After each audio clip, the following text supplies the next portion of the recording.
నాగిని లేనిది చీమైనా కుట్టదు అంటారు కదా. అదే ఈరోజు నిజమైంది. ఎందుకంటే ఈరోజు ఒక్క పొద్దులు కదా, ఆ ఒక్క పొద్దు ఇడిచిన తర్వాతనే అయితే కూర్చున్నాను. అప్పుడే నాకు శివుని దగ్గర నుంచి అయితే పిలుపు వచ్చింది. ఏంటంటే కళ్యాణం అనేసి.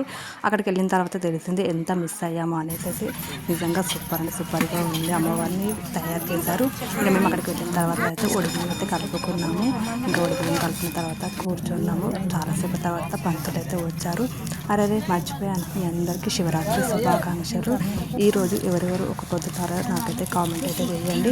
ఇక్కడ కూర్చున్న వాళ్ళందరూ కళ్యాణం మీద కూర్చోవలసిన వాళ్ళే, అందరూ కళ్యాణం మీద కూర్చున్నారు. ఇంకా పంతులు అయితే వచ్చారు. ఫస్ట్ వచ్చి బాసనం అయితే కట్టేశారు పార్వతికి శివునికి. కళ్యాణం అయితే స్టార్ట్ అయిపోయింది. టైం 12:30 అయింది. అప్పటివరకు అయితే కళ్యాణం అయితే చేశారు. తర్వాత ఒడిబియ్యం అయితే పోసారు. అందరూ ఎవరైతే కళ్యాణం మీద కూర్చున్నారో వాళ్ళందరూ అయితే ఒడిబియ్యం పోసారు. ఇంకా కళ్యాణం అయితే అయిపోయింది. వీడియో నచ్చితే లైక్ చేయండి, షేర్ చేయండి, సబ్స్క్రైబ్ చేసుకోండి. Bye bye.